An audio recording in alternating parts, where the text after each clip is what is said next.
Aujourd'hui, on parle d'un sujet aussi méconnu que sensible, ce sont les fausses couches. Les symptômes, les raisons, les types, mais aussi l'impact psychologique. À tout à l'heure.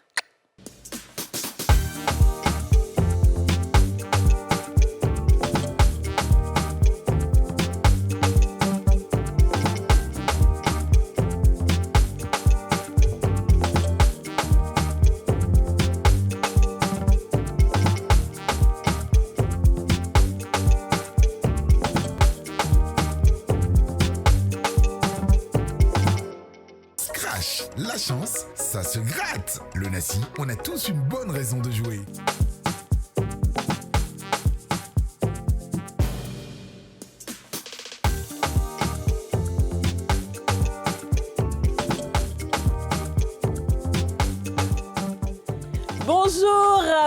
Bonjour à tous et bienvenue dans ce nouveau numéro des Femmes d'ici, l'émission en question, l'émission autorisée, l'émission la plus suivie du monde, l'émission qui inspire, qui éduque, qui rassemble, qui restaure, l'émission indispensable à votre épanouissement, à votre spiritualité, à votre foi, à votre dévouement, à votre dévotion.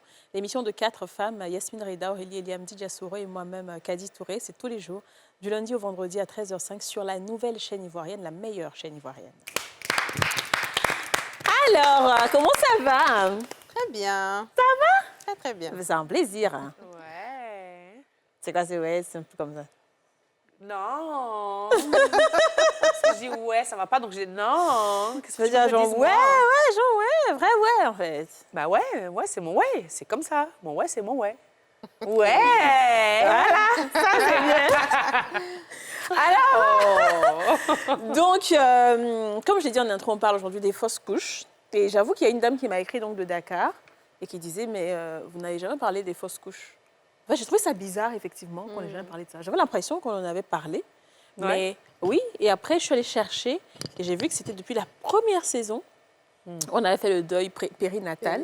Oui. Et donc, c'était vraiment depuis la première saison. Et donc, depuis notre nouveau format, on n'en avait pas parlé. On avait parlé effectivement des femmes qui perdent l'enfant après accouchement, les morts subites et tout ça. Oui. Et donc, voilà. Donc, comme quoi, mesdames, quand vous nous écrivez, on en tient compte. Et donc, pour parler d'un sujet aussi sensible, justement, on devait prendre le meilleur des gynécologues de la Côte d'Ivoire, le professeur Guillaume Privat. Le professeur, comment vas-tu? Ça va, ça va. Merci d'être là encore et toujours quand on t'appelle, tu es là. Quand vous m'appelez, je viens. Franchement, tu viens. Et nous, on t'aime vraiment beaucoup parce que tu sais expliquer les choses. Tu expliques dans le français terre à terre. Quand toi, tu finis de passer, il n'y a pas quelqu'un qui a question encore pour l'émission. Tu dis tout. Merci. Ensuite, elle est déjà passée sur ce plateau. Elle y avait fait un passage remarqué. Elle est conseillère psychologue Diane Gakouba. Diane, comment vas-tu? Merci beaucoup de m'avoir invitée. Oui, c'est contente un de plaisir. revenir. C'est un plaisir. Et notre témoin, donc notre témoin, elle est esthéticienne Grace Émeraude Coucou. Comment vas-tu, Grace? Je vais très bien. Ça va? Merci d'avoir accepté de partager ton histoire aujourd'hui. Merci à vous aussi de m'avoir invitée. C'est vraiment un réel plaisir. Très bien. Alors les filles, est-ce que vous avez vécu ça? Fausse couche? Dans mon entourage, il y Oui. a quelqu'un qui a vécu, je pense que c'était à 7 mois de grossesse. Et il n'y avait plus, de ce qu'on m'a dit, il n'y avait plus de liquide. Il n'y avait plus assez de liquide amniotique. Donc, elle a dû faire un accouchement normal. Ils ont déclenché, elle a accouché, mais sauf que l'enfant bébé ne... mort. Ouais. Ouais. Je ne sais pas si on met ça dans la catégorie des fausses couches, ou, mais en tout cas, c'était ça. Ouais. Ouais. Très bien. Et toi, Aurélie? Oui, j'ai eu une fausse couche une fois. Ouais. C'était avant que j'ai mes enfants. J'étais enceinte de 3 semaines à peu près. À 3-4 semaines à peu près. C'était même une période où on se posait des questions et tout. Et puis bon, un matin, mal de ventre horrible, terrible, je ne sais pas qu'est-ce qui s'est passé. Je suis allée aux toilettes. Voilà, ça a été assez traumatisant quand même pour moi, cette période-là, avant que j'ai, Dieu merci, mes deux enfants. Ah oui, mais c'est passé, ça va. On est allé à l'hôpital, on a dit que bon, voilà, c'était le cas. Mais je pense que je relativise par rapport à d'autres personnes, parce que j'ai une amie également qui a eu 3 fausses couches, dont 2 vraiment successives, c'est-à-dire qu'elle a essayé de retomber enceinte au bout de 7-6 mois. Elle a eu ce qu'il fallait faire, c'est-à-dire déclencher l'accouchement, voir l'enfant comme ça, C'est ça. donc C'est vraiment, ça. c'est pas facile. Hein. Non, mais moi aussi, je l'ai eu. Hein. En fait, je ne sais pas pourquoi, si toutes les femmes, finalement, peut-être passent par ça, je ne sais pas. Mais moi aussi, je l'ai eu avant d'avoir mes enfants aussi. J'ai eu une première... pendant que, dans la quête, hein, quand tu cherches des enfants, j'ai eu pris une grossesse, j'étais contente. Et puis après, peut-être un mois après, j'ai commencé à sentir des douleurs. Et puis, paf, ça descend. Simplement comme ça, tu sais pas.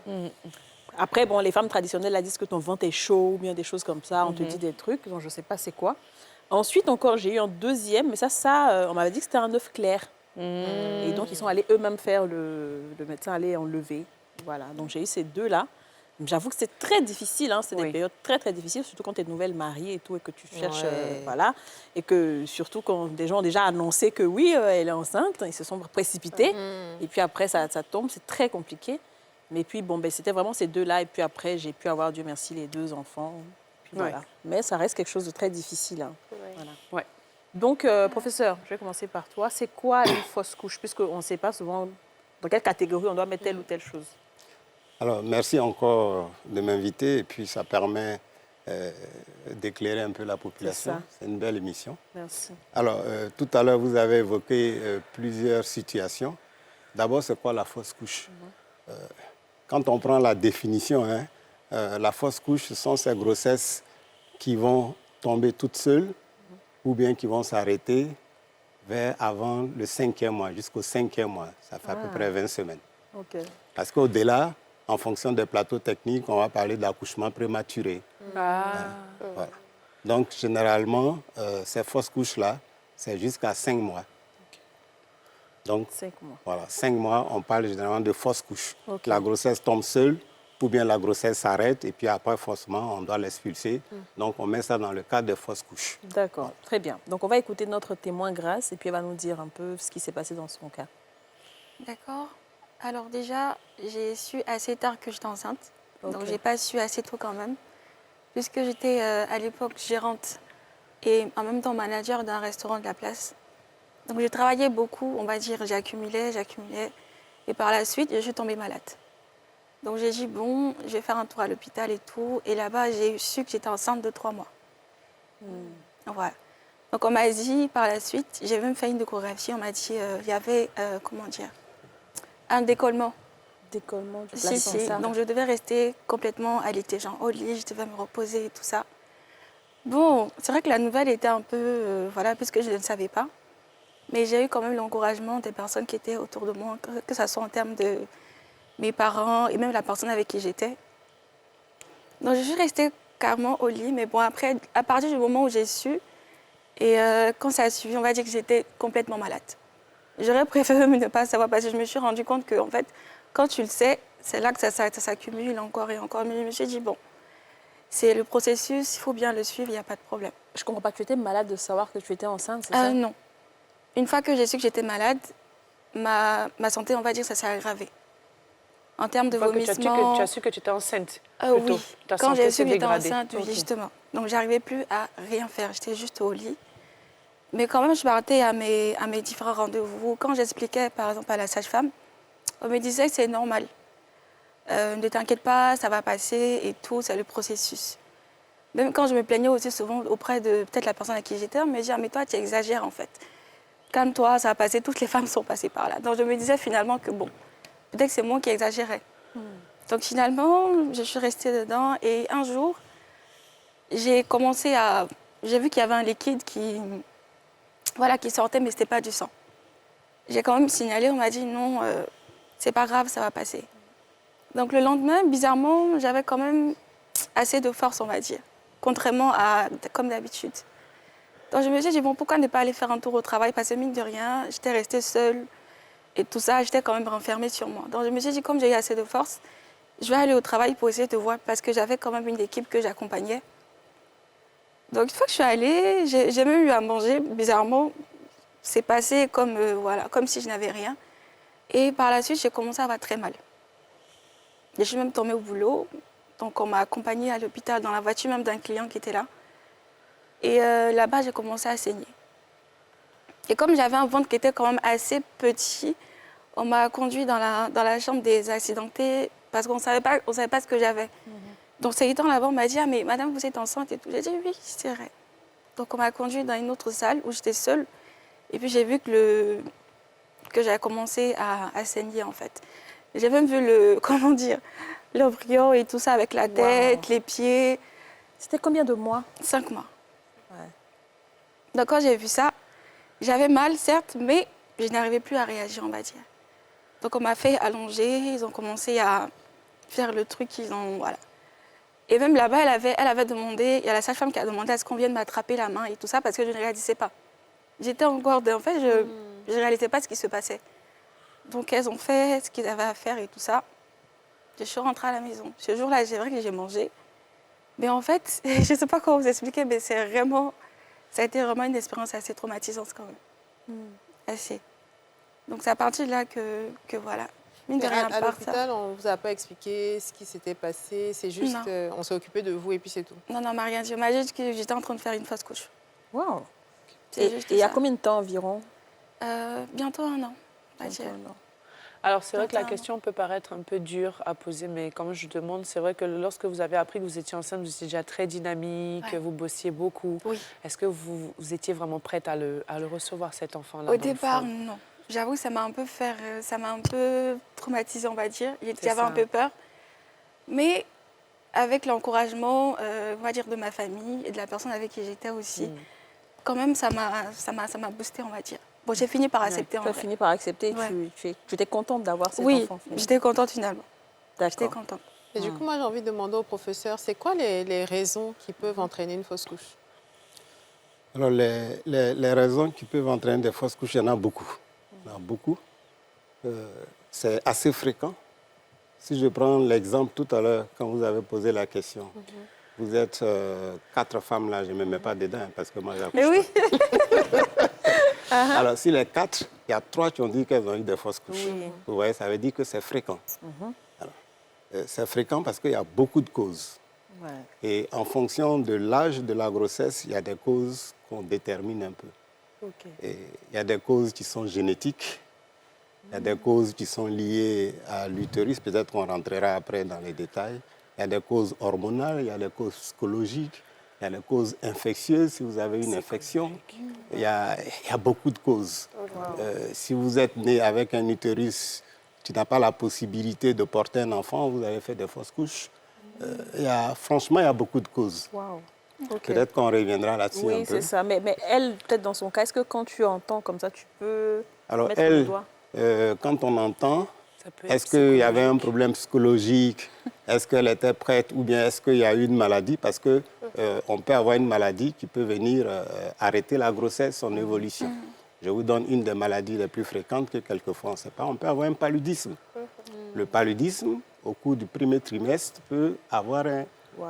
un retentissement sur la grossesse. La fièvre du palud peut entraîner l'arrêt de la grossesse. On peut avoir des pathologies comme le diabète, qu'on ne sait pas, et ça entraîne des fausses couches fréquemment. Donc, chez le médecin ou bien la sage-femme, quand vous avez des fausses couches comme ça, automatiquement, on ouvre les tiroirs pour voir quelles sont les causes les plus fréquentes. On les cherche et puis, si on ne trouve pas, on fouille un peu plus. Parce qu'il y a des causes qu'on ne va pas trouver. Les causes rares, en fonction des plateaux techniques, on va dire, bon, on a fouillé, on ne trouve rien. Et quelquefois, on peut avoir des avortements à répétition ou bien des fausses couches à répétition. Mais elle a parlé tout à l'heure de décollement. Est-ce que ça peut aussi entraîner une... Alors, le décollement, le placenta, quand on dit décollement, c'est le placenta. Normalement, le placenta est collé à la paroi utérine. C'est ce qui va acheminer les échanges entre la mère et l'enfant. Alors, si vous avez la fièvre, si vous avez des petites contractions utérines, il peut y avoir des petits décollements. Mais quelquefois, ça s'arrange et tout repart normalement. Et puis maintenant, si le décollement s'aggrave, vous allez avoir les échanges qui ne vont pas bien se faire, la grossesse va s'arrêter et puis vous allez aller vers l'expulsion de l'œuf. Est-ce qu'on peut éviter les fausses couches en réalité? Si vous dites qu'il y a des causes hormonales, des causes de maladies, est-ce que quand une femme dit qu'elle veut tomber enceinte, pour éviter qu'elle ait ces fausses couches, elle peut faire des examens hormonaux et tout le reste pour être sûre qu'il n'y ait pas de problème? Alors, Bien, c'est vraiment aléatoire. c'est un peu aléatoire, c'est un peu la loterie. Hein. Je vous donne l'exemple qu'on nous a donné quand à la fac de médecine. quand vous avez une grossesse, ça veut dire que vous avez 70% de malchance, je mets ça dans les malchances, de perdre l'œuf. Donc, dans 30%, l'œuf va évoluer. Donc, c'est 30% qui fait que nous, on est tous nés là. Voilà, nous, on est dans les 30% là. Donc, vous voyez, voilà pourquoi c'est fréquent. C'est-à-dire, dès le début, parce que la fécondation se fait dans la trompe, après, l'œuf va venir s'installer. Donc, à ce niveau, s'il y a des problèmes, l'œuf ne va pas s'installer. Si l'œuf a eu la chance de s'installer, qu'il y a d'autres problèmes qui viennent. Donc, dans ces différents événements-là, 70% des grossesses ne marchent pas. Waouh, waouh, ça c'est une Donc, on a information. 30%. C'est une claque. Ouais. Vraiment. Alors, Diane, Oui. on parle, ici, elle a dit que c'était une expérience traumatisante pour elle. Comment tu penses que son état d'esprit a pu peut-être jouer sur l'arrêt de la grossesse? Bon, on ne peut pas savoir si vraiment à ce moment-là, elle a perdu son enfant à cause de son état d'esprit. Oui. Mais c'est bien sûr une fausse couche, c'est une réalité médicale et émotionnelle. Et beaucoup de femmes souffrent et dans le silence. Alors, est-ce que c'est le stress, c'est l'environnement? On ne peut pas savoir en ce moment-là. Mais tout ce qu'on sait, c'est qu'elle laisse une blessure. Ouais. C'est important en tant que psychologue que j'en parle parce que souvent on parle de fausse couche comme une réalité juste corporelle, un problème de corps, une affaire de corps. Mais ça va au-delà du corps. Ça laisse des blessures du cœur et de l'âme. Je dis bien du cœur parce qu'en fait, c'est une blessure très intime. Il y a la peur, vous voyez, ça fait 1 an déjà. Mais vous voyez, quand elle en parle, elle a des larmes. Parce que, et je vous félicite d'avoir eu ce courage d'en parler, parce que dans nos sociétés africaines, c'est très difficile d'en parler à cause du tabou. On a peur d'être stigmatisé. Et donc, oui, il y a le côté psychologique, mais il y a aussi notre environnement. Donc, là, je parle du côté psychologique. Je ne peux pas savoir ce qui a pu causer cette fausse couche, mais je sais que la guérison prend du temps. C'est ça. On va venir à la guérison, mais c'est peut-être pas son cas, hein, on ne peut pas savoir si c'est ça, mais est-ce que les émotions peuvent réellement tellement nous affecter qu'on peut effectivement perdre un enfant? Absolument, absolument. Je vais même donner un exemple. Il y avait une femme qui était enceinte, mais elle avait beaucoup de pression au travail. Elle a essayé d'en parler à sa patronne, mais comme elle a dit tout à l'heure, souvent on a tendance à minimiser les faits, à dire mais bon, tu n'es pas la première femme à connaître ou à tomber enceinte. J'ai 5 enfants, je n'ai jamais eu de problème. Et ce genre de paroles en fait n'encourage pas. Nous sommes toutes des femmes et on est différentes. Donc, mais elle a continué à dire je suis un peu déboussolée, je ne dors pas très bien, le trouble du sommeil. Elle a commencé à perdre du poids et à la fin elle a perdu son bébé. Son bébé. Ouais. Donc oui, le stress, le manque d'accompagnement et le fait de minimiser aussi les faits peuvent pousser une femme à perdre Le fait son même de bébé. psychologiquement ne pas être prête, de ne pas le vouloir aussi, ça peut... Oui, ça aussi, être ça une- peut être... Oui, ça c'est bien sûr pour les femmes qui ont été violées aussi ou qui ne veulent pas avoir cet enfant. Absolument. Tu Très peux bien. avoir. On va marquer la première pause publicitaire et on revient.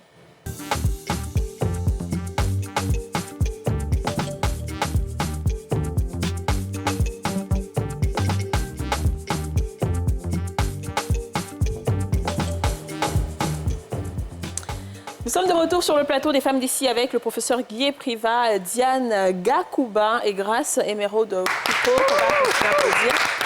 Alors, professeur, c'est vrai qu'on a dit qu'on ne peut pas exactement savoir qu'est-ce qui provoque les fausses couches, parce qu'il y en a beaucoup de raisons. Mais est-ce qu'on peut prévenir ou bien...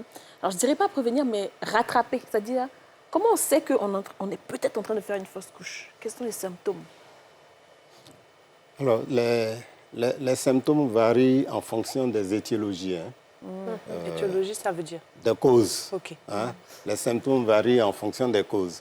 Je vous avais dit tout à l'heure, si vous avez une grossesse qui est vous avez un retard de 1 semaine, c'est-à-dire une grossesse au début, vous n'avez aucun symptôme. Oui. Vous allez voir vos règles qui vont venir, on va dire quelquefois, j'ai eu un petit retard et puis mes règles sont venues. Déjà, Alors que c'était une fausse quelquefois, c'était une grossesse. Non, c'était une grosse Ça, c'est couche. les fausses couches précoces ou fausses couches ultra précoces. C'est-à-dire 2 jours de retard et puis la grossesse se gâte. Voilà. Maintenant, il y a des grossesses qui vont aller vers 4 mois, 5 mois. Oui. Et vous allez avoir, par exemple, des douleurs. OK. Ah oui. Donc, vous commencez à avoir des douleurs, ou bien, souvent, c'est les douleurs. Ok. On parle de menaces d'avortement. OK. Et c'est là que vous allez à l'hôpital. Alors, à l'hôpital, le médecin ou bien la sage-femme peut calmer ces douleurs-là. Et une fois que ces douleurs sont calmées, tout peut rentrer dans l'ordre. Donc, il peut y avoir un échec aussi. OK. Donc, même aller à l'hôpital, ça peut évoluer vers l'avortement. Maintenant, il y a certaines causes, par exemple, où le col ne se ferme pas bien. On parle de béance du col. Et donc, vers 4 mois, 5 mois, l'œuf, le col qui devait tenir l'œuf dans la cavité, s'ouvre facilement et l'œuf tombe. Donc, pour cela, on peut faire une prévention en faisant ce qu'on appelle le cerclage. Le cerclage. On attache le col pour que l'œuf puisse rester dans la cavité. Donc, il y a des pathologies, comme par exemple, si vous avez un diabète, qu'on dépiste tôt le diabète, on vous traite, on équilibre votre glycémie et ça empêche donc la survenue de fausses couches ou de grossesse arrêtée. Wow. Donc, On parle souvent aussi de fibromes, Oui. ce genre de maladie-là. Est-ce que normalement, on sait que pour la plupart des femmes, quand elles ont ça, elles n'arrivent pas à tomber enceinte. Il y en a qui arrivent, mais la grossesse ne tient pas jusqu'à son terme. Donc, est-ce que c'est vraiment un gros facteur de risque dans le processus de maternité? Je m'attendais à cette question parce que le fibrome est très fréquent chez nous. Hein. Oui, justement, c'est ça. J'allais demander, mais Il est très pourquoi? fréquent, mais le fibrome peut entraîner une infertilité et peut ne pas entraîner une infertilité. Ça dépend de la localisation du fibrome. Le fibrome, donc, ce sont ces petites tumeurs qui se développent sur l'utérus. S'il est à l'intérieur de la cavité, il peut entraîner des fausses couches. S'il est proche de la cavité, il peut empêcher l'œuf de s'installer. Ou bien empêcher, s'il y a plusieurs, il peut empêcher que l'utérus grandisse. Et donc, ça peut entraîner des fausses couches. Comme si vous avez la chance, vous pouvez arriver à terme. Donc, s'il y a un problème de fibrome, il faut voir le médecin. Et puis, moi, j'ai des patientes que je suis comme ça actuellement. C'est du lait sur le feu. Hein. On s'attend tout. Quelquefois, tu expliques à madame, ça ne va être pas facile. Vous mettez des médicaments, ça peut marcher comme ça peut ne pas marcher. wow. Et puis, ça dépend peut-être de la grosseur aussi du fibrome, non? La grosseur du fibrome, mais surtout la situation du fibrome. Ouais. Parce que moi, on Il y a m'avait des- détecté, enfin, en marque, j'ai toujours le fibrome, mais malgré ça, j'ai pu. Mais ils Oh, m'ont oui. dit juste que quand l'enfant grossissait, le fibrome aussi grossissait. Ouais, parce qu'il y a les hormones de la grossesse qui vont venir. Donc, ça fait que le fibrome se développe un peu plus. Ouais, ça fait que l'enfant naît petit. Voilà. En fonction de la situation, s'il est coincé, si le fibrome gêne la circulation veineuse au niveau entre les échanges maternels et fœtals, l'enfant peut être petit parce C'est ça. qu'il n'est pas assez vascularisé. Voilà, c'est ça. Ça peut Est-ce que le arriver. problème des fausses couches à répétition peut être une cause de l'infertilité de la femme? Et est-ce que le fait d'avoir des fausses couches à répétition, ben, finalement, la femme peut se dire qu'elle n'aura jamais d'enfant? Ou est-ce que c'est quelque chose qui peut se régler? Parce qu'il y a des femmes qui traversent ça. Elles n'arrivent pas à tomber enceinte. Elles sont enceintes et puis ça... Fausse couche l'enfant tombe. répétée. Voilà, fausse couche, tout à l'heure on a parlé de fausse couche. Et là, vous avez ajouté maintenant à répétition. Oui. C'est-à-dire, ce sont ces femmes-là qui vont faire, par exemple, généralement, on parle de 3 fausses couches. Ça dépend des écoles. Il y en a qui disent 2, après 2 successivement. Hein. On parle de fausses couches à répétition, 2 ou 3. Hein. Il y en a qui vont faire des fausses couches à répétition. Et puis après, ça va s'arrêter. Ils vont faire des enfants normalement. Il y en a qui vont faire des enfants normalement. Et puis à partir du 2e, il va y avoir des fausses couches spontanées à répétition. Là, il faut chercher la cause. Oui. Il faut chercher la cause et puis voir ce que c'est. Donc, en fonction de l'âge de la grossesse, il y a des causes génétiques qui peuvent être d'origine maternelle, comme tu peux être d'origine paternelle. Donc, il y a beaucoup de choses qu'il faut chercher. Ah, c'est difficile, hein? Mais l'origine paternelle, là, c'est quoi exactement? Ah, c'est l'homme. Anomalie chromosomique. Parce que vous savez que l'homme apporte une moitié, la femme l'autre. Paternel, je pensais que c'était le papa de la femme. Hein, c'est le monsieur. C'est le monsieur. Non, c'est par rapport à l'enfant. Ok, ça va. Ah, ok, d'accord, très C'est bien. le monsieur. Ok. Anomalie. Donc, Grâce, quand tu as eu ta fausse couche, est-ce qu'à l'hôpital, on t'a pas donné d'informations? Pourquoi est-ce que ça arrive rien? Aucune information. Est-ce que c'est normal qu'on puisse laisser Non, quelqu'un non, c'est pas normal. Oui, c'est pour ça que tu es là, C'est pas professeur. normal. Mais peut-être que comme elle était perturbée, Ouais. peut-être qu'on lui a dit, mais elle n'a pas bien compris. Alors que, non, quelquefois, ce n'est pas en même temps qu'il faut parler, parce qu'elle ne t'écoute pas. Le premier moment, il faut la calmer. Et puis, il y a un rendez-vous. Après la fausse couche, elle revient voir le personnel médical. C'est là qu'on lui explique tout. ah, voici les raisons, voici qu'est-ce qu'il faut faire, ou bien même qu'on cherche l'étiologie. Parce que le vrai problème, quand il y a une fausse couche, c'est rechercher l'étiologie pour ne pas qu'on rentre dans les fausses couches spontanées à répétition. Et tu as eu ce rendez-vous-là après? Non. Hey. Professeur. Pourquoi tu dis ça comme ça? T'as vu, Bon, hein? mais elle va avoir un rendez-vous. Vous avez un médecin qui vous suit quand même.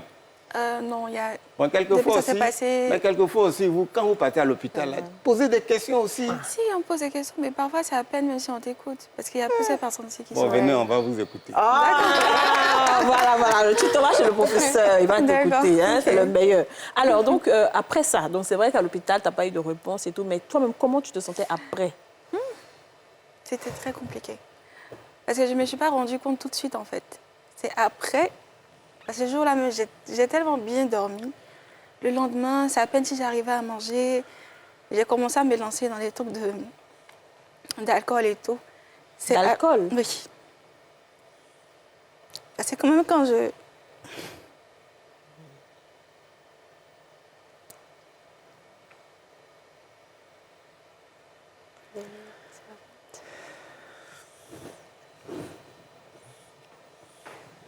Je peux.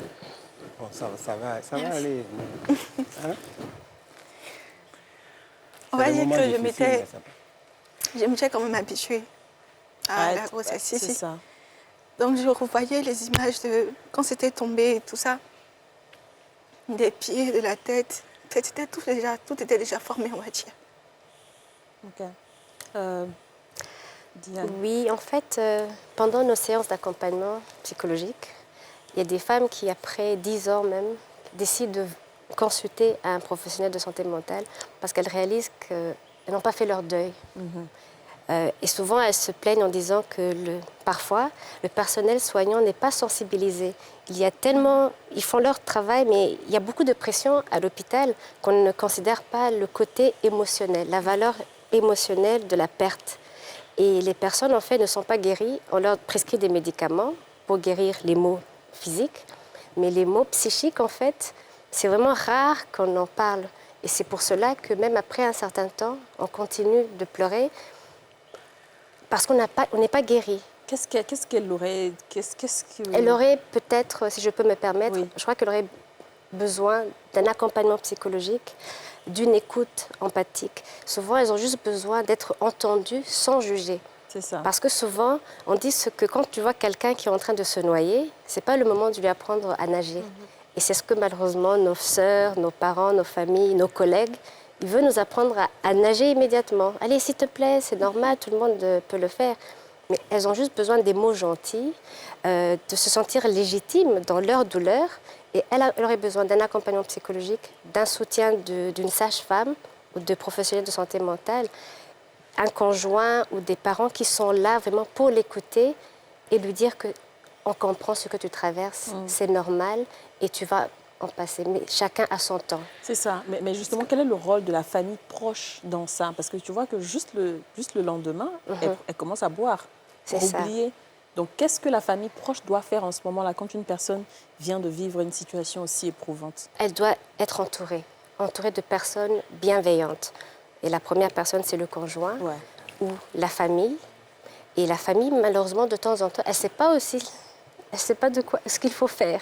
On commence à te donner des conseils, Ouais. alors qu'on a juste besoin de la Ne t'inquiète présence. pas, ça va aller, c'est Ça tout. va aller. Ouais, on souvent, est- même la famille n'a jamais vécu ça. C'est Donc, ça. Ils ne savent donc même on pas sait quoi même pas dire. comment réagir. en Ou fait. bien elle a vécu, mais comme tout le monde lui a dit, bon, ça arrive à tout Je le t'ai monde, dit. on minimise, ne t'inquiète pas. Souvent même, on peut te dire, tu es encore jeune, tu auras On te d'autres dit, enfants. faut rapidement tomber enceinte. Hein. Exactement. Donc, c'est une personne qui vient de subir une fausse couche a besoin du temps de guérison, surtout de parler, d'évacuer, de revivre même ce qu'elle a vécu. Parce que quand tu ne l'exprimes pas verbalement, c'est à l'intérieur que ça te brûle. C'est ça. Est-ce qu'il est fréquent que des femmes puissent sombrer dans l'alcool ou certaines addictions à cause du fait qu'elles n'aient pas eu à faire le deuil d'une fausse couche ou d'avortement, hein, de manière générale? Beaucoup de femmes aussi Oui, traversent ça. absolument. Vous en avez Parce que c'est beaucoup? un mécanisme, en fait. Ok. Il y en a qui sombrent dans l'alcool, dans la drogue. commence à fumer alors qu'avant elle ne fumait pas. Parce qu'en fait, tu essaies de noyer tes soucis. C'est ça. Puisque la société autour ne te tend pas la main comme il faut, et toi-même en tant que femme, tu ne sais pas exactement ce que tu traverses. Et elle a parlé de déni. C'est le déni, c'est la première, c'est comme la courbe du deuil. Même si l'enfant n'a pas vécu, c'est un deuil. Après une fausse couche, c'est le début d'un deuil. Et la première étape, c'est le déni. Et voilà, ça, donc c'est un elle peut deuil, rester parce dans qu'elle le a vu déni. les parts, l'enfant était un peu formé, elle a vu des choses. Donc, Et puis la colère, donc oui, on peut sombrer dans l'alcoolisme. Alors, est-ce qu'après une fausse couche, il y a des séquelles sur l'appareil génital de la femme? Par exemple, ses trompes, son utérus, des choses comme ça. Normalement, quand c'est bien fait, les trompes n'interviennent plus. Sauf quand, après la fausse couche, il y a une infection. S'il n'y a pas eu un traitement médical correct, il peut y avoir une infection. Voilà. Sinon, après une fausse couche, quand tout est pris en charge correctement, une autre grossesse peut venir normalement. Combien de temps après? Est-ce qu'il y a un temps de repos pour permettre au corps de... C'est là que c'est difficile de donner un temps à chaque personne. Elle a parlé tout à l'heure de deuil. Hein? Donc, il y a cette prise en charge-là, globale, qui doit être faite. Et quand la personne est prête, maintenant, on dit, bon, elle-même, elle te dit, je suis prêt. c'est ça. Il ne faut pas que ce soit le médecin qui force, non, vas-y, tombe enceinte. Nous, on a des patients qui viennent nous voir, ah, je vais avoir une grossesse. Est-ce que, si le plan médical, normalement, il ne devait pas avoir de problème, c'est vrai que pour des grossesses rapprochées, on s'est dit, bon, attends un peu pour que, au niveau gynécologique, tout rentre dans l'ordre avant que tu commences. Mais c'est à elle de décider. C'est au couple de décider. Surtout quand ils ont accepté cette perte-là. Il y en a qui n'acceptent pas, hein, qui ne veulent même plus recommencer d'avoir un enfant. Oui, Parce qu'ils ont peur. Ouais, ça de fait peur. revivre, mais oui. Mais justement, pour une personne qui fait une fausse couche, parce qu'elle, dans son cas, elle était presque à 5 mois, donc le bébé était plus ou moins formé, mais pour une personne qui perd son bébé à 1 mois et qui ne va pas forcément à l'hôpital, parce que c'est que du sang qui sort, est-ce qu'il y a des résidus ou bien la personne doit, après ça, aller forcément à l'hôpital pour qu'on vérifie que tout est sorti ou bien il peut y avoir des résidus qui vont lui créer des problèmes? Alors, les fausses couches, je dis, il y a plusieurs étapes. Hein. Une fausse couche précoce ou bien ultra précoce, généralement, il n'y a rien à faire. Vous ne savez même pas que vous êtes enceinte, c'est tombé. Le cycle suivant, les règles viennent, il n'y a pas de problème. Mais quand c'est à partir de 6 semaines, 8 semaines, il peut y avoir des débris. Des débris. Et quelquefois, ces débris-là peuvent sortir seuls.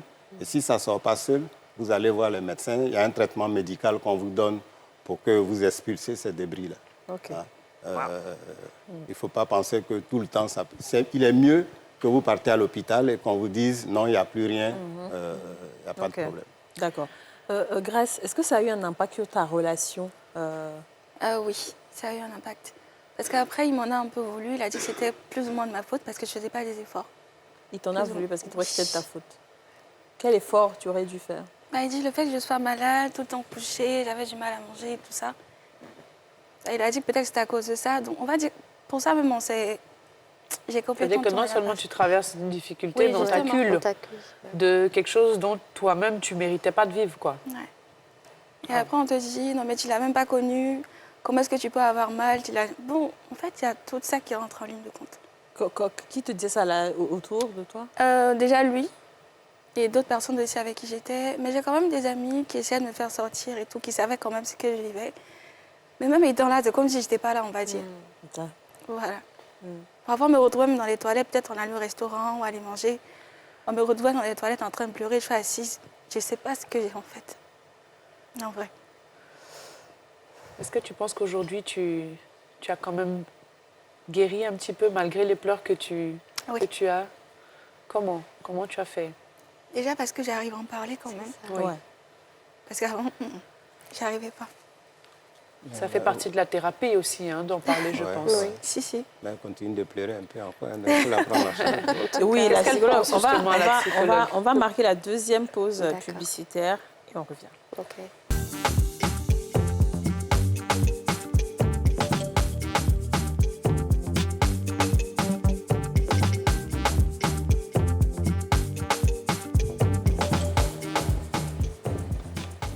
Le professeur Guy Priva, Diane Gakouba et Grace Emeraude Kouko sont avec nous.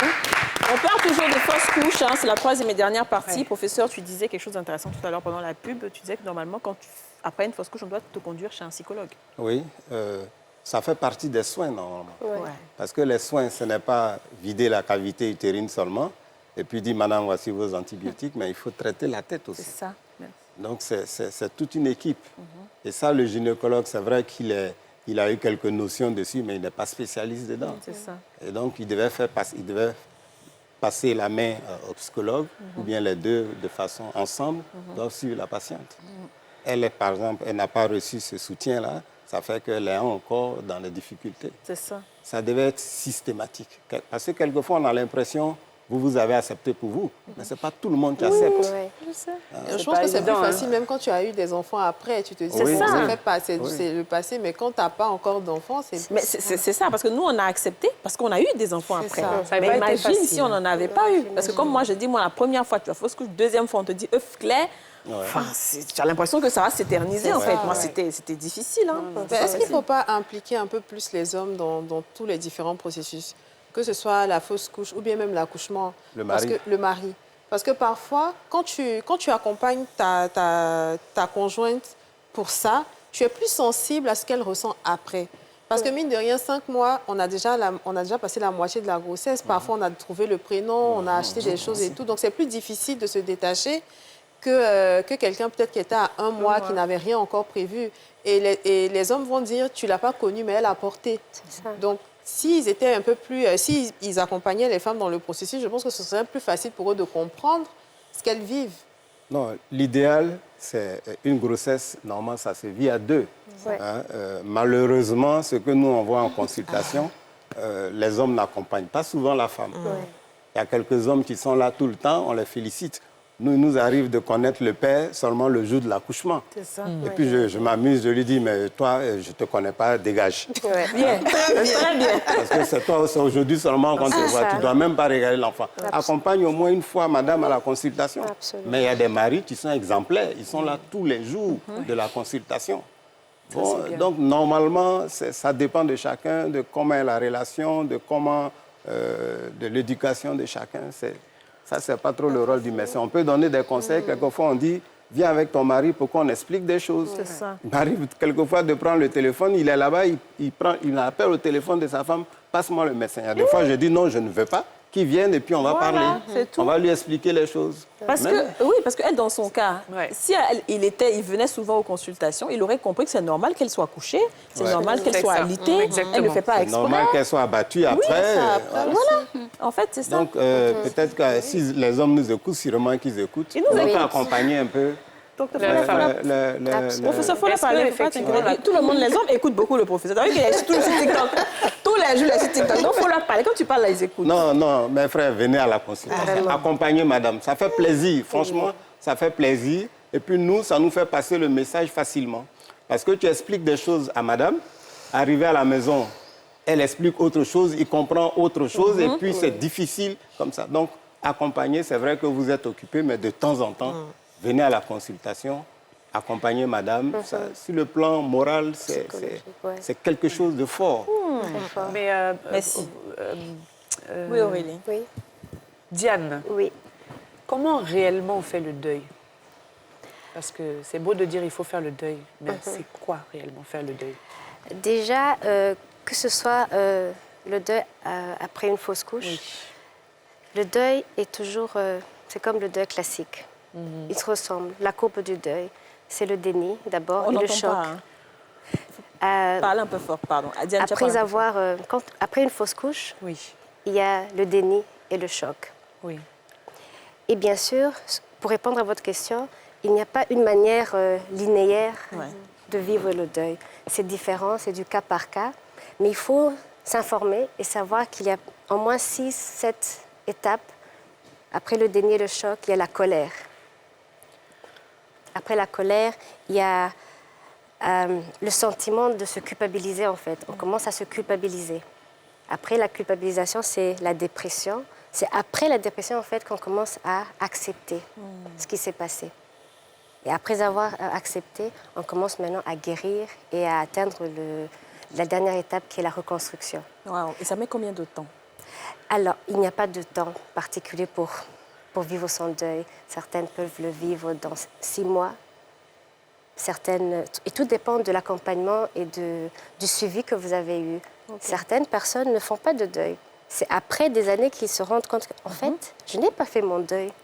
Je croyais que ça allait, mais j'ai juste développé des mécanismes pour vivre avec. C'est ça. Voilà. Ok. Moi, je voulais raconter quand même, sans dire les noms, une histoire que j'ai vécue qui m'a fait mal. Ok. C'est quelqu'un qui cherchait une grossesse avec beaucoup de difficultés. Malgré tout ce qu'on a fait, ça traînait. Et puis après, elle a eu une grossesse. Et déjà, comme elle a dit, là, à 2 mois, 3 mois, le trousseau était fait, la chambre était gardée, tout fini. Et un jour, elle vient, puisque la grossesse a été faite à partir de techniques nouvelles. Ok. Je ne rentre pas dans les détails. Et donc, elle vient me voir, c'était ma patiente. Je fais l'échographie. Parce qu'elle avait gardé la grossesse, elle voulait me faire une surprise. Donc, quand elle vient, je suis content, nous tous, on est contents. Je dis, bon, installe-toi, je vais regarder. Je mets la sonde, je n'entends pas de bruit du cœur de l'enfant. Oh là là. Donc, je suis paniqué moi-même, médecin, avec beaucoup d'expérience. Donc, je n'annonce pas automatiquement. Je dis, mais tu reviens, je vais voir, parce qu'il y a quelque chose que je ne comprends pas. Elle était venue avec sa sœur, et elle revient me voir, je confirme ça, mais je n'ai pas la force moi-même de lui dire. Donc, je lui dis, va voir un autre de mes collègues qui est spécialiste en échographie, il va regarder. Et il lui dit que ça ne va pas. Elle revient me voir, elle a refusé de savoir que la grossesse était arrêtée. C'est le déni. Donc, depuis ce jour, elle ne veut plus me voir. C'est vrai, je comprends sur le plan psychologique ce qu'elle a ressenti. Quelquefois, on t'accuse, toi, le médecin, alors que tu n'as rien fait. Je vous ai dit, dans le développement normal, il y a des grossesses qui vont s'arrêter. Donc, elle a perdu cette grossesse. Elle a gardé l'œuf arrêté comme ça plus de 2 mois, 3 mois. Dans son ventre. Dans son ventre. Et après, ça entraîne d'autres complications. Et elle est partie en Europe pour le temps de faire chose. Elle a failli mourir là-bas même parce qu'il y a eu des hémorragies après parce que avoir... ça peut pourrir. Voilà. Ouais. Donc, il y a des situations difficiles que les femmes vivent. Oui. Et cette situation-là, quelquefois, nous, les médecins, on vit la situation difficile. Quelquefois, on nous accuse à tort, mais on les comprend. Oui. On les comprend parce qu'elle s'attendait à beaucoup de choses. C'était son enfant qu'elle devait avoir. Et puis, malheureusement, Dieu, comme on dit, Dieu a voulu autre chose. Donc, voilà un peu beaucoup d'expérience qu'on a sur le terrain. Et tu ne sais pas si après, elle a pu avoir d'autres enfants? Non, pour le moment, je ne sais pas, puisque Elle veut plus. elle a coupé les ponts. Quelquefois, on dit c'est le médecin, tu ne te portes pas chance.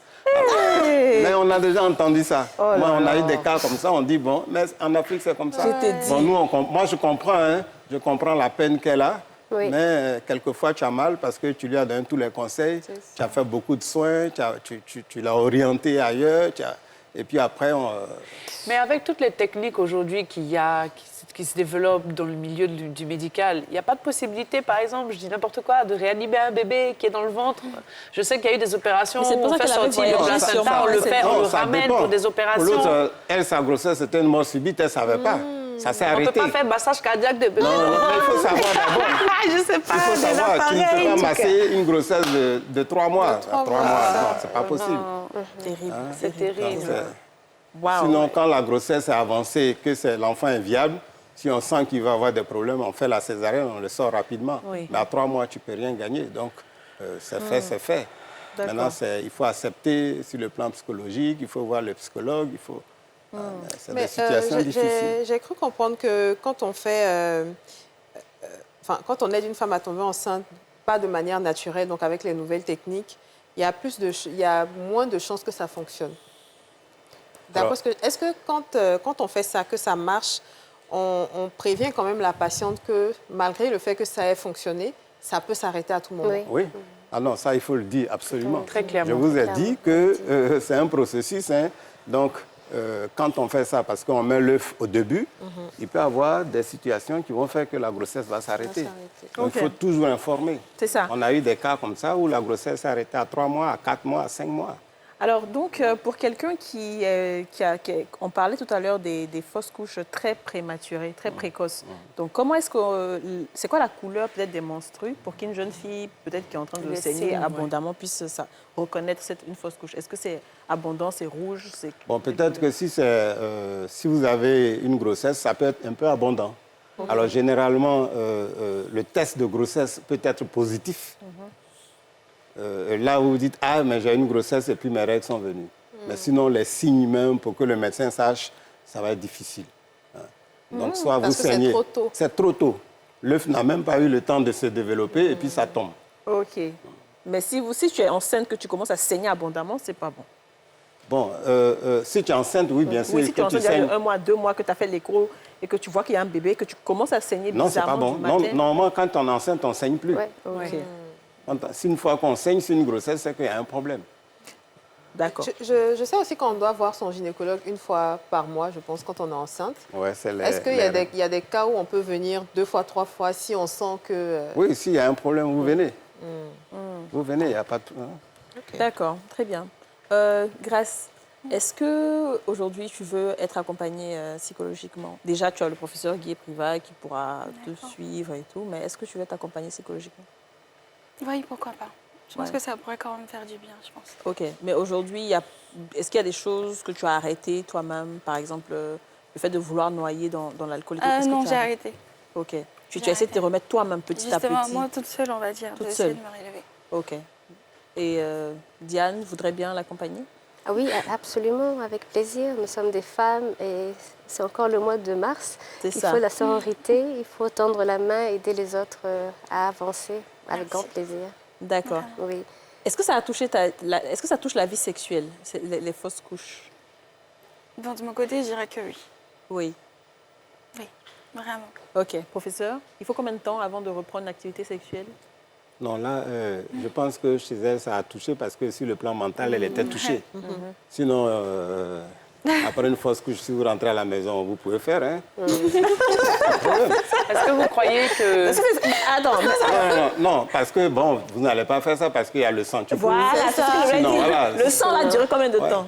Le sang va durer généralement, si c'est une fausse couche très précoce, c'est 1 semaine et puis c'est fini. Ok, Si c'est la suite de couche normale, ça peut durer 21 jours.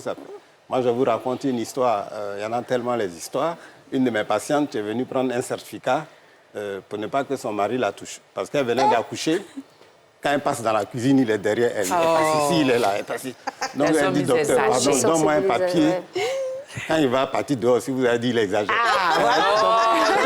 Merde, elle vient d'accoucher quand Elle dit, même. donne-moi un papier. Je riais tellement, je lui ai donné un papier. En plus, elle avait, bon, il y a le traumatisme de l'accouchement au niveau vulvaire. Bon, sûr. quelquefois, le mari doit comprendre. Absolument. Je lui ai dit, dites à votre mari de venir, on va expliquer les choses. Bon, il n'est pas venu.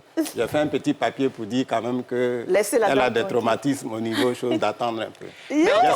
J'espère qu'il a attendu. En tout cas, qui n'a pas allé Parlons ailleurs. de mari, est-ce que justement, dans le cas où il y a des fausses couches, les maris aussi doivent être accompagnés psychologiquement, Oui. surtout avec leurs femmes? Oui, absolument. Parce qu'en fait, en Côte d'Ivoire, comme dans la majorité des pays en Afrique, quand il y a une fausse couche, les gens se remettent en cause. Ils commencent à se poser des questions. Est-ce que c'est lié à la sorcellerie? Oui. Est-ce que la femme est faible? Parce que souvent, on pense qu'une femme qui a une fausse couche, elle est faible.